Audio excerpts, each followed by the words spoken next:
Hello friends, आज हम लोग जो है नया चैप्टर स्टार्ट करेंगे और वो न्यू चैप्टर है हमारा पी ब्लॉक के। एनसीईआरटी को फॉलो करते हुए कुछ चीज़ों को लेकर चलें, तो आइए चलते हैं हम लोग पी ब्लॉक एलिमेंट स्टार्ट करने चल रहे हैं। हम लोग P block element.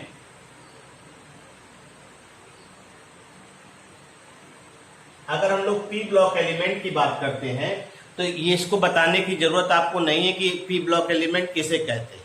P block element आप उसे कहते हैं जिनका लास्ट इलेक्ट्रॉन पी ऑर्बिटल में एंटर करता है। ये आपको बेसिक जानकारी होनी चाहिए। Last electron enters into P orbital. P orbital में एंटर करता है, उसे पी ब्लॉक एलिमेंट कहते हैं। पूरी पीरियाडिक टेबल को आपने गौर किया होगा। अगर आपको याद हो तो पूरी पीरियाडिक टेबल को जो है आप इस तरह से कैटेगराइज करते हैं। ठीक है भाई, कैटेगराइज करते हैं। अगर आप कैटेगराइज करते हैं तो ये आपको मालूम होगा कौन कौन से हैं। ये आपका एस, ये आपका पी, ये आपका डी और नीचे आपका जो है एफ ब्लॉक एलिमेंट आ जाता है। इसको आप नॉर्मली ऑब्जर्व करते हैं। तो हम लोगों ने जो है इसको पढ़ने का जो है डिसाइड किया है। ये भी आपका क्लास 12th में है।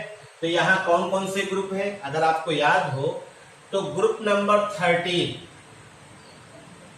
ग्रुप नंबर 13, ग्रुप नंबर 14 ये बोरान फैमिली है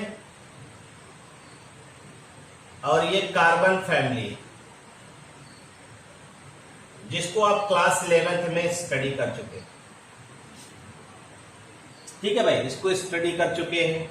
हम लोग जो क्लास 12th में ऑब्जर्व करेंगे ग्रुप नंबर 15 टू 18, इसको हम लोग क्लास 12th में ऑब्जर्व करेंगे। ठीक, क्लास 12th में इन को लेकर के हम लोग साथ साथ चलेंगे और आपको इन्हीं के बारे में यहाँ पे डिस्कशन किया जाएगा।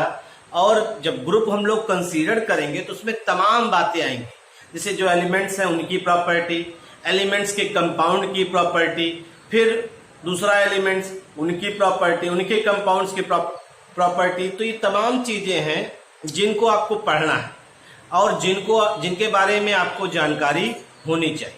ठीक है भाई, तो स्टेप बाय स्टेप चलते हैं, थोड़ा सा जानकारी कलेक्ट करते हैं और इनके बारे में जानने का प्रयास करते हैं। तो हमने आपसे बताया कि हम लोग ग्रुप 15 को स्टार्ट करने चले। ठीक, ग्रुप 15। ग्रुप 15 की अगर हम लोग बात करते हैं तो आप जानते हैं इसमें ग्रुप 15 को हम लोग जो है नाइट्रोजन फैमिली कहते हैं। ग्रुप 15 के जो एलिमेंट्स हैं उसमें आपका nitrogen, phosphorus, arsenic, antimony, bismuth, ये सब आपके एलिमेंट्स। ठीक, और एलिमेंट इसमें जो पाए जाते हैं वो कौन कौन सा है? नाइट्रोजन, फास्फोरस, आर्सेनिक, एंटीमनी और बिस्मथ। ये आपके एलिमेंट्स ग्रुप 15 के। और आप जानते हैं इनको कलेक्टिवली कहा जाता है, कलेक्टिवली कॉल्ड नाइट्रोजन फैमिली। भाई जो सबसे पहले होता है उसी के नाम पे जो है इसको दिया जाता है, क्योंकि उसकी प्रॉपर्टी कैसी होती है? एनामलस, अलग होती है। अपने ग्रुप से मिलने के अलावा कुछ प्रॉपर्टी एनामलस होती है, इसलिए उसी को लेकर के आपने इसका नाम दिया। ठीक है भाई, इसको कभी कभी जो है आप गौर करिएगा तो जो पी ब्लॉक है, पी ब्लॉक के एलिमेंट की एक खासियत है, इस पी ब्लॉक के एलिमेंट खासियत है इसमें मेटल्स भी पाए जाते हैं, इसमें मेटलॉइड भी पाए जाते हैं और इसमें नॉन मेटल भी पाए जाते हैं। ये खासियत है इसकी। यानी ये ग्रुप जो है आपका, इसमें मेटल्स भी आपको दिखाई देते हैं, मेटलॉइड भी दिखाई देते हैं और नॉन मेटल भी दिखाई देते हैं, अगर आपने ऑब्जर्व किया है इस चीज को। ठीक है भाई, तो अगर हम लोग इसी को लेकर चले तो आप जानते हैं जो पी ब्लॉक ग्रुप 15 को हम लोग एक और नाम से जानते हैं, pnictogens. Group 15 are also known as another name, another name, pnictogens, pnictogens, ठीक है भाई, निकोजेंस कहते हैं, ठीक। और इनके जो कंपाउंड होंगे उसे हम लोग कहेंगे निकोनाइड्स, एंड कंपाउंड्स आर निकोनाइड्स। जो कंपाउंड्स होते हैं उसे हम लोग क्या कहेंगे, निकोनाइड्स कहेंगे, ये ध्यान रखिएगा भाई, ठीक। निकोजेंस, जो निकोजेंस है ये ग्रीक वर्ड से आया है, ठीक है, ठीक। Greek word, it comes from Greek word, ठीक है भाई, ये ग्रीक वर्ड से लिया गया है, ध्यान दीजिएगा, ग्रीक वर्ड, ये ग्रीक वर्ड से लिया गया है, जिसका मतलब होता है सफोकेशन। इसे आपने क्या कहा, निकोमीन्स, मीन्स हो गया, मीन्स सफोकेशन, यानी इस एलिमेंट्स के जो कंपाउंड होंगे वो क्या होंगे, सफोकेशन प्रोड्यूस करते हैं, ठीक। इसी वजह से हम लोग इसे क्या कहते हैं, निकोनाइड्स कहते हैं, ठीक। निकोनाइड्स या निकोजेंस कहते हैं।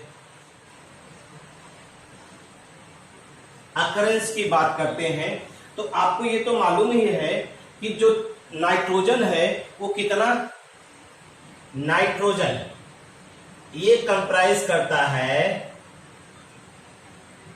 78%, 78% by volume of the atmosphere, by volume of the atmosphere. आपको मालूम होगा ये जो है एटमॉस्फेयर में 78% जो है, ये आपको टोटल वॉल्यूम का 78% कौन पाया जाता है, नाइट्रोजन पाया जाता है, ठीक। और आपको ये भी मालूम होगा कि नाइट्रोजन जो होता है ये इसका नेचर में एबंडेंट भी पाया जाता है in the form of nitrate, nitrates के रूप में जो है ये अर्थ क्रस्ट में पाया जाता है। इट occurs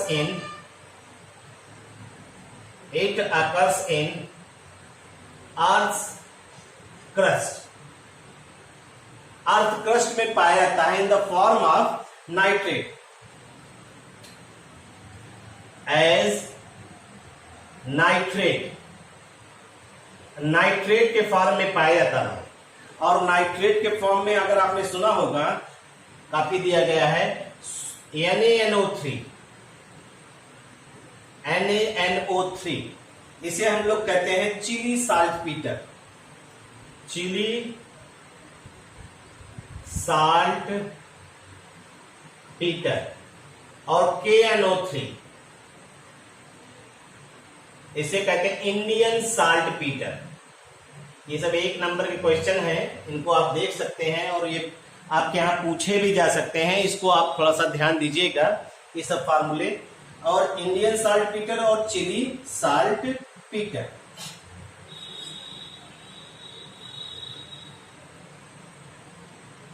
ठीक। और ये जो आपके नाइट्रेट की बात करते हैं, इसके अलावा जो है आप जानते हैं नाइट्रोजन हो या phosphorus, both nitrogen and phosphorus, nitrogen हो या फास्फोरस हो, दोनों जो है ये न्यूक्लिक एसिड और न्यूक्लिक एसिड में पाए जाते हैं। Both are present in nucleic acid, nucleic acid सुना होगा आपने, DNA RNA की बात कर रहे हैं यहाँ पे। Nucleic acid of plants and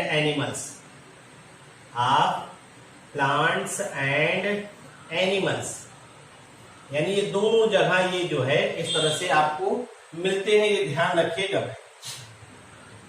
ठीक है। आपको मालूम है न्यूक्लिक एसिड में जो है आपका लिंकेज पाया जाता है, पॉलीस्टर चेन, वहां पे शुगर भाई आरएनए डीएनए है, न्यूक्लियोटाइड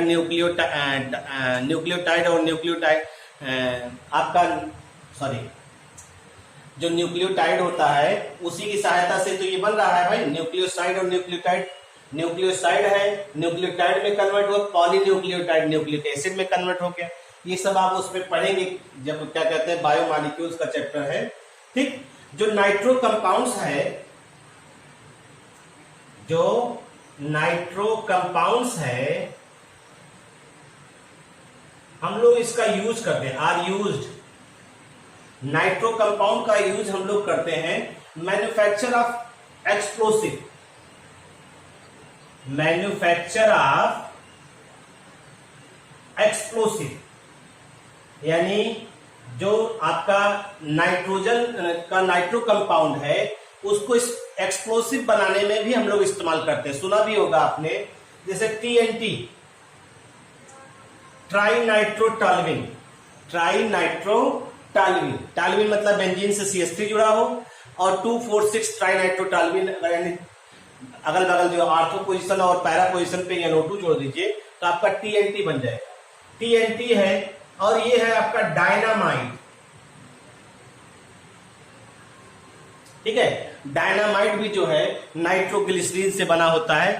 ठीक, तो यहां पे इसको हम लोग जो है ऑब्जर्व कर सकते हैं। नाइट्रो कंपाउंड जो है और ये आपका क्या होता है, एक्सप्लोसिव बनाने में भी जो है बहुत ज्यादा इस्तेमाल होता है, ये ध्यान रखिएगा।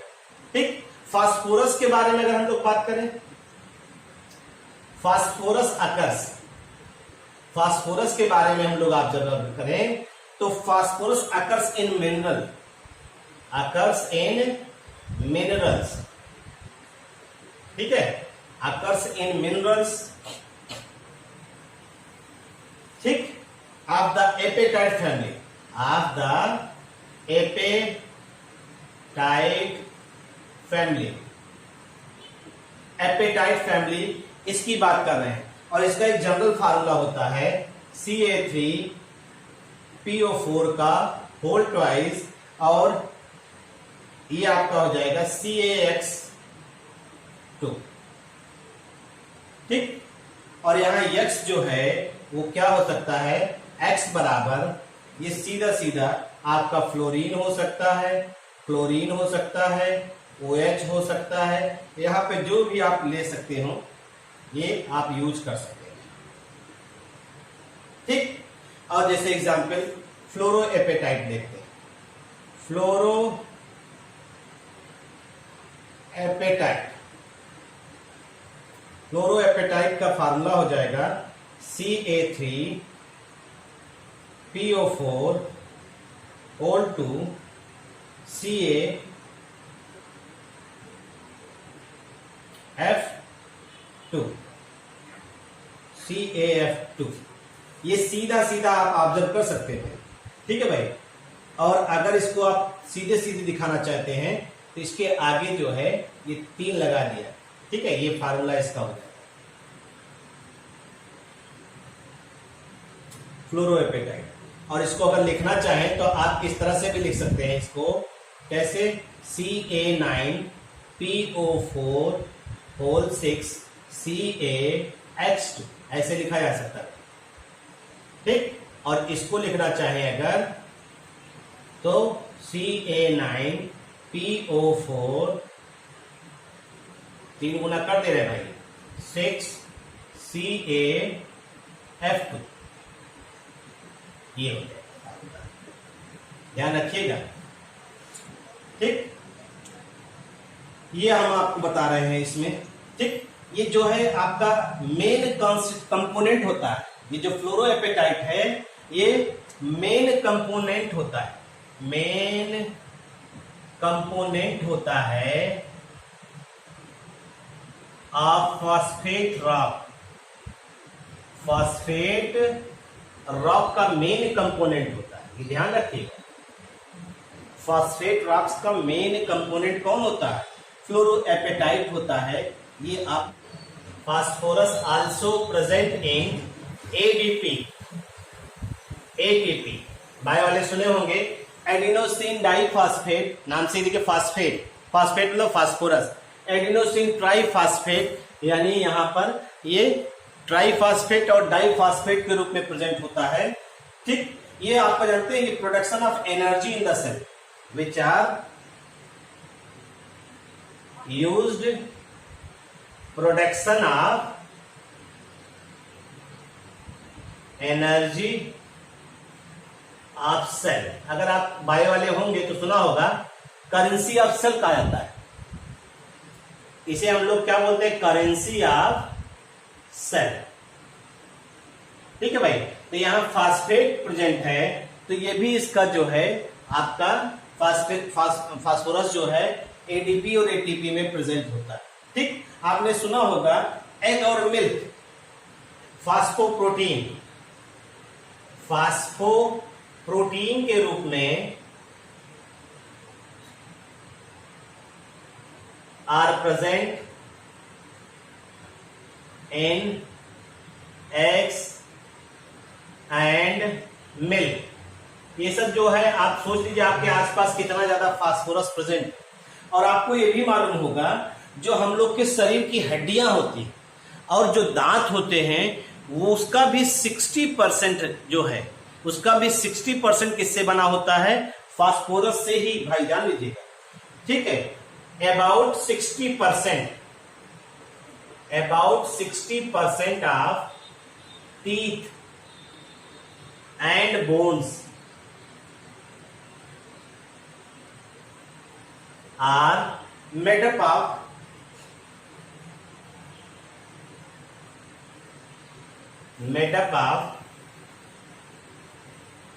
Calcium phosphate. कैल्शियम फास्फेट से बना होता है, ध्यान रखिएगा।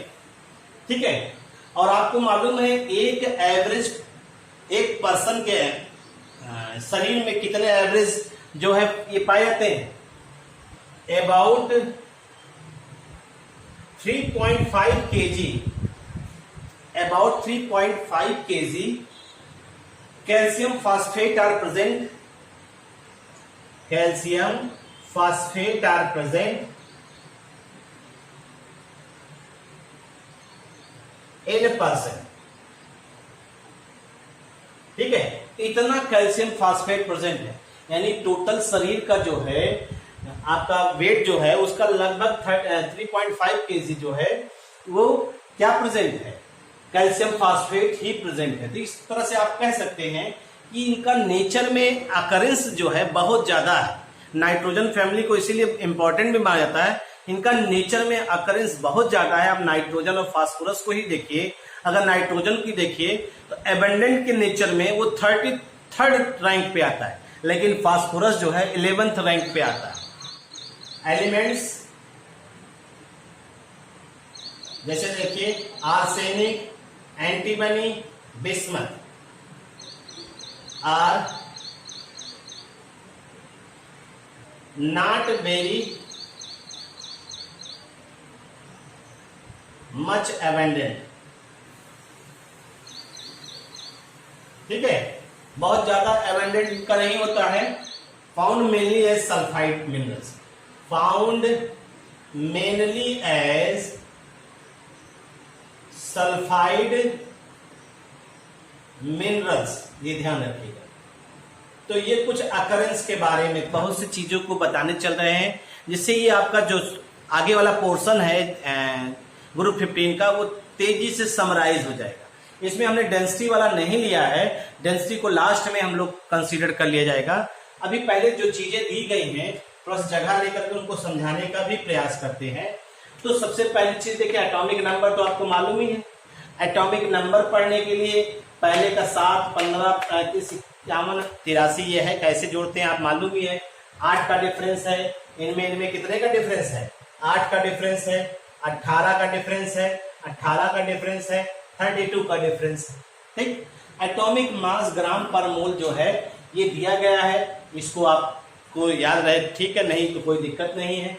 एटॉमिक रेडियस से आइए चलते हैं, एटॉमिक रेडियस से हम लोग चलते हैं। तो आप यहां पे देखिए इनके बीच में डिफरेंस 40, इनके बीच में डिफरेंस जो है 20 या 11 हो गया, ध्यान दीजिएगा।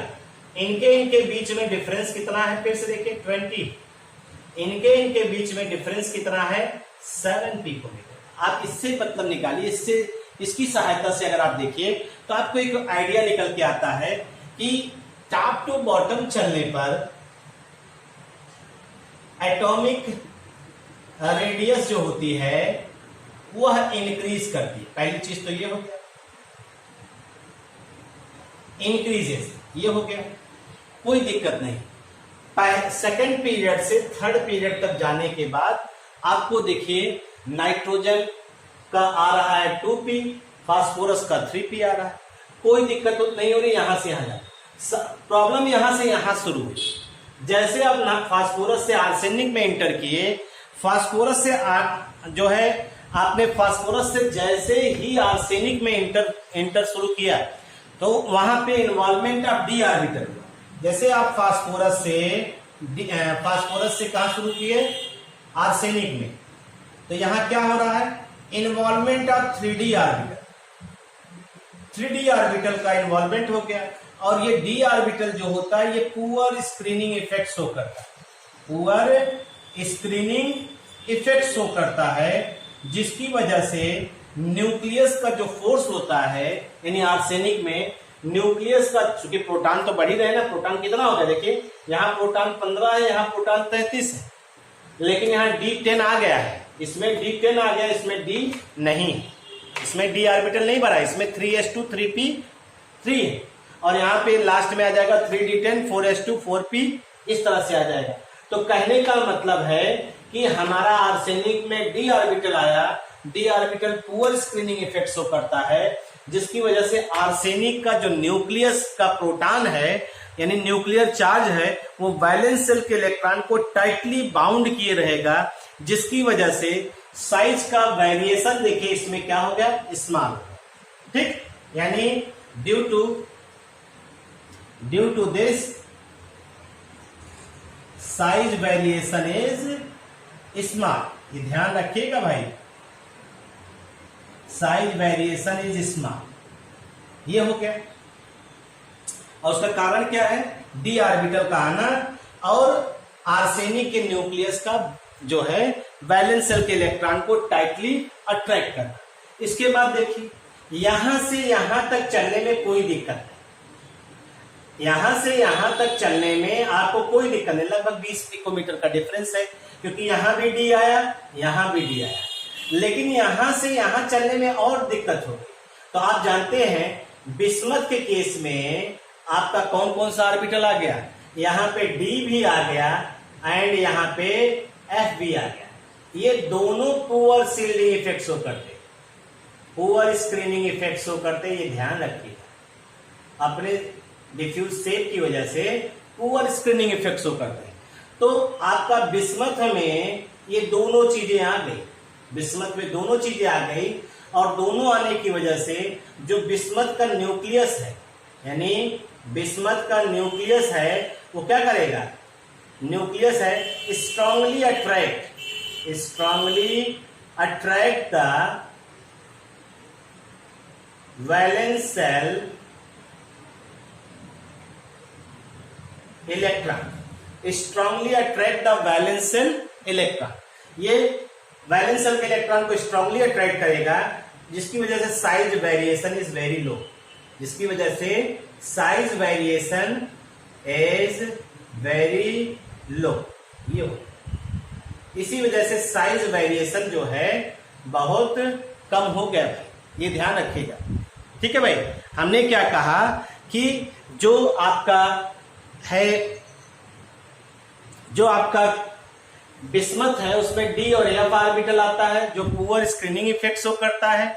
अब पुअर स्क्रीनिंग इफेक्ट होने की वजह से ये बिस्मथ का न्यूक्लियस जो है उसमें प्रोटॉन की संख्या 83 हो गई ना, वो अट्रैक्ट करेगा वैलेंस सेल के इलेक्ट्रॉन को, मोर स्ट्रांगली अपनी तरफ अट्रैक्ट करेगा। तो जो साइज का वेरिएशन, साइज बहुत तेजी से बढ़ना चाहिए था, वो वेरिएशन क्या हो जाएगा, स्मॉल हो जाएगा। तो ये आपका पहला एटॉमिक रेडियस से रिलेटेड बातें हुई। आयनिक रेडियस की बात करिए तो n3 माइनस, वही देखिए सीक्वेंस बढ़ रहा, डिफरेंस देखिए 71 12, 71 मतलब यहाँ 29 और 12 कितना हो गया 41 पिकोमीटर, लगभग एटॉमिक और आयनिक रेडियस का डिफरेंस वैसा ही। यहां पर भी देखिए 10, लगभग वैसा ही, लेकिन यहाँ ये एनायन का है, एनायन का है तो यहां से यहां क्या हो रहा है, बढ़ रहा है, लेकिन कैटायन का है तो इसलिए इसकी साइज क्या हो रही है, घट रही।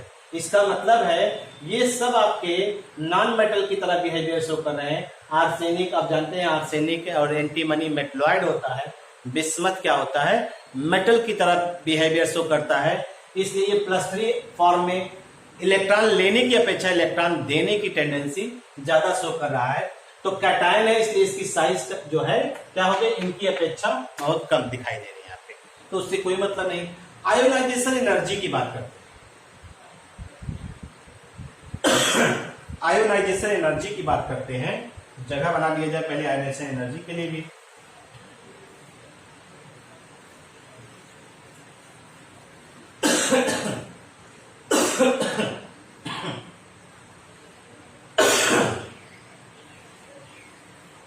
ध्यान दीजिएगा भाई ये सब चीजों को, आपको लगेगा ये सब चीजें। अगर हम लोग अब आयोनाइजेशन एनर्जी को चर्चा करते हैं तो आयोनाइजेशन एनर्जी तो आपको मालूम ही है कि amount of energy required to remove an electron from the valence shell of an isolated gaseous atom. तो इसका मतलब है यहाँ पे अगर आप ध्यान दीजिए, नाइट्रोजन तो माइनस ऑक्सीडेशन स्टेट शो करने का प्रयास करता है, ए बी माइनस। तो आप अगर देखिए तीनों को मिलाइए, फर्स्ट, सेकंड और थर्ड, तो अगर आप देखिए तो आप यहाँ पे ये ऑब्जर्व करेंगे IE3 is greater than IE2 is greater than IE1।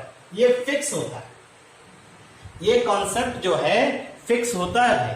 Successive ionisation energy किसी भी एलिमेंट्स की अगर आप देखेंगे, पहला कम, दूसरा ज्यादा, तीसरा और ज्यादा, पहला कम, दूसरा ज्यादा, तीसरा और ज्यादा, देखिए वही सीक्वेंस आ रहा है, वही सीक्वेंस आ रहा है।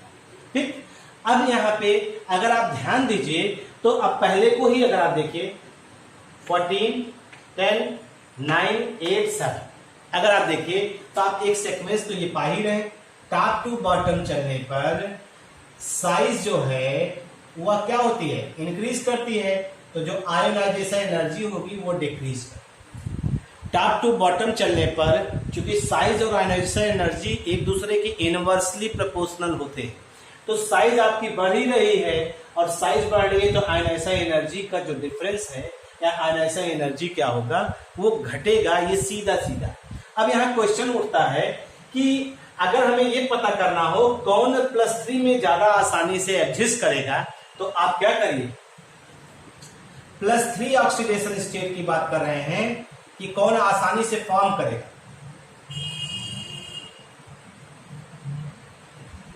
फॉर्म इजिली, तो आप क्या करेंगे, IE1 प्लस IE2 और प्लस IE3 कर लीजिए, जिसकी वैल्यू मिनिमम होगी, एलिमेंट वही क्या है, एलिमेंट फॉर्म +3 ऑक्सीडेशन, यानी इस फॉर्म में एग्जिस्ट करेगा।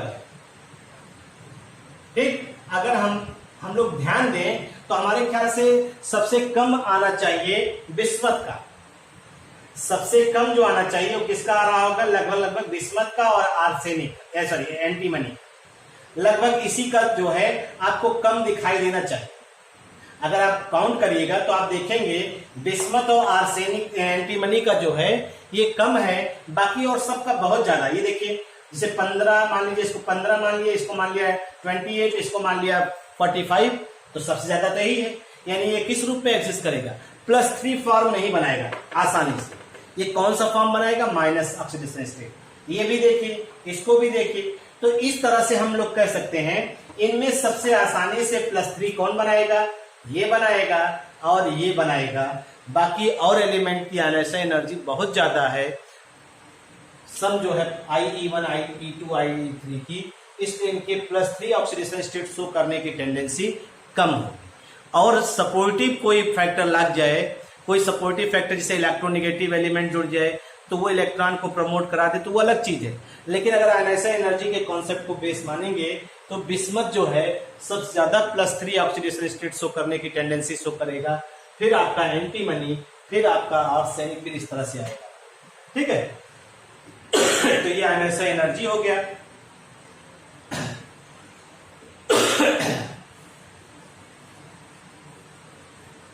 अगर हम लोग इसी को ध्यान दें, इलेक्ट्रोनेगेटिविटी का देखिए, इलेक्ट्रोनेगेटिविटी का कॉन्सेप्ट, जब ये इलेक्ट्रो पॉजिटिव कम बनेगा तो इलेक्ट्रोनेगेटिव ज्यादा होगा।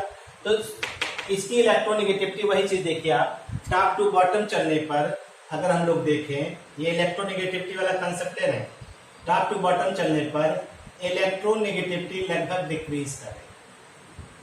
क्यों? क्योंकि साइज आपकी क्या हो रही है, इंक्रीज कर रहा है। ये सीधा सीधा है। और आप देखिए इनका डिफरेंस, देखिए इनका डिफरेंस आ रहा है 0.9, इनका डिफरेंस आ रहा है 0.1, इनका डिफरेंस आ रहा है 0.1 और इनका डिफरेंस आ रहा है लगभग सेम है। ठीक है, लगभग सेम आ रहा है, ये ध्यान रखिएगा। अगर हम लोग इसको ऑब्जर्व करें तो हम लोग समझ सकते हैं कि दोनों का नेचर एक जैसा है। भाई दोनों +3 ऑक्सीडेशन स्टेट शो कर रहे हैं, तो +3 मेटल हो गए, मेटल लगभग इलेक्ट्रोनेगेटिविटी एक जैसी शो कर रहे हैं।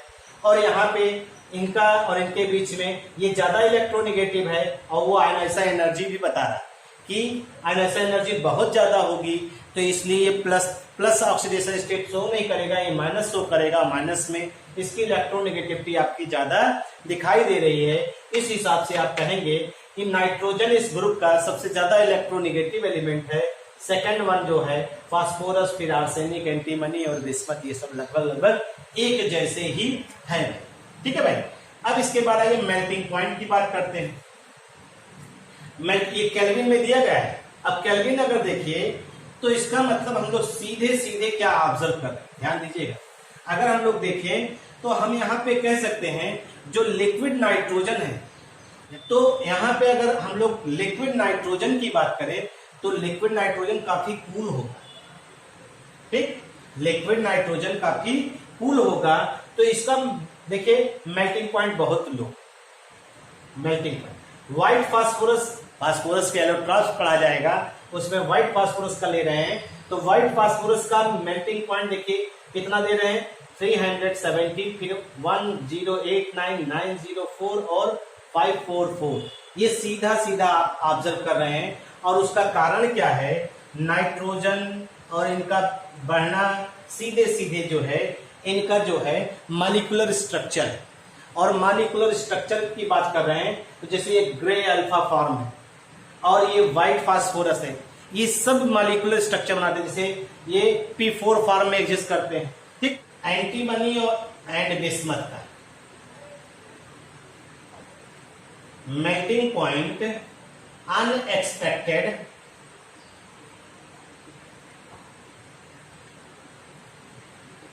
डिक्रीजेस, अनएक्सपेक्टेड डिक्रीजेस, यही तो कह रहे हैं। मेल्टिंग पॉइंट जो है वो अनएक्सपेक्टेड डिक्रीज कर रहा है, और उसका डिक्रीज करने का कारण आप समझिए। आपको मालूम है इसके बैलेंस है nitrogen, phosphorus, arsenic, antimony, bismuth, सबके बैलेंस में कितने इलेक्ट्रॉन आएंगे, 5।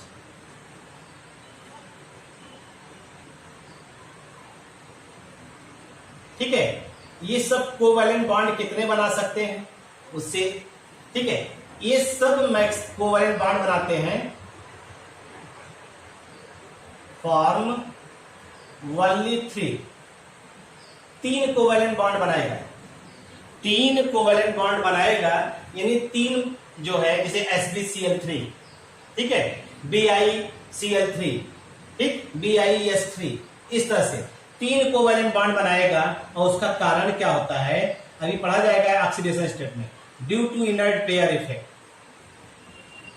Due to inert pair effect कहा जाता है टॉप टू बॉटम चलने पर जो +5 ऑक्सीडेशन स्टेट होता है वो घटता है, और जब +5 ऑक्सीडेशन स्टेट नीचे वाला नहीं शो करेगा तो ऑटोमेटिक है इसका जो ऑक्सीडेशन स्टेट होता है, यानी ये जो बॉन्ड बनाएगा वो कितना बनाएगा, कम बॉन्ड बनाएगा, तो ऑटोमेटिक है इसका जो मेल्टिंग पॉइंट होगा वो कम बॉन्ड बनाने की वजह से बॉन्ड कम संख्या होगा, और बॉन्ड की संख्या कम होगी तो जो मॉलिक्यूलर स्ट्रक्चर बनाएगा वो लेस कॉम्प्लेक्स होगा, और इसी वजह से इसका मेल्टिंग पॉइंट क्या होगा, लेस कोवेलेंट बॉन्ड का फॉर्मेशन कम कर रहा है, तो इनके बीच में जो मॉलिक्यूलर अट्रैक्शन होगा वो कम होगा, और मॉलिक्यूलर अट्रैक्शन होगा तो इनका मेल्टिंग पॉइंट यहाँ सीधे सीधे क्या हो रहा है, कम हो रहा है।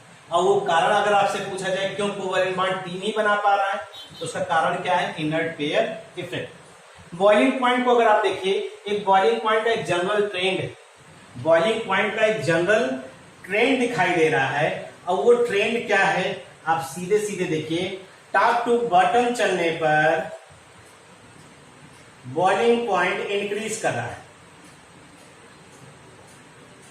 टॉप टू बॉटम चलने पर बॉइलिंग पॉइंट इंक्रीज कर रहा है। क्यों इंक्रीज कर रहा है, मॉलिक्यूलर साइज बढ़ रही है, मॉलिक्यूलर साइज बढ़ रही है भाई, ठीक है भाई, मॉलिक्यूलर साइज बढ़ रही है, या कहिए एटॉमिक मास बढ़ रहा है। और इन बातों पे डिपेंड कौन करता है, वान डेर वाल फोर्स, और वान डेर वाल फोर्स इंक्रीज करेगा, वान डेर वाल फोर्स भी इंक्रीज कर रहा है, एटॉमिक मास भी इंक्रीज कर रहा है, ये भी इंक्रीज कर रहा है, ये भी इंक्रीज कर रहा है। और वान डेर वाल फोर्स जो होता है, वान डेर वाल फोर्स जो होता है वो डायरेक्टली प्रोपोर्शनल टू किसके होता है, बॉइलिंग पॉइंट। ये सीधा सीधा रूल होता है जिसकी सहायता से आप इस चीज को बता रहे हैं, ठीक है भाई। हम लोग एक सीधे सीधे कह सकते हैं कि इनका जो है बॉइलिंग पॉइंट का एक सीक्वेंस नापने की वजह से इनका बॉइलिंग पॉइंट बढ़ रहा है। क्यों, क्योंकि मॉलिक्यूलर साइज पे कौन सा फोर्स अफेक्ट करता है, वान डेर वाल फोर्स अफेक्ट करता है, तो वान डेर वाल फोर्स बढ़ रहा है, तो इसलिए यहाँ पे बॉइलिंग पॉइंट जो है इसका वो इंक्रीज कर रहा है, ठीक। और डेंसिटी का भी सीक्वेंस अगर देखेंगे तो डेंसिटी भी वही, डेंसिटी भी क्या होती है,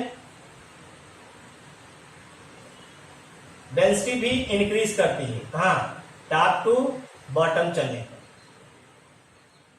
डेंसिटी भी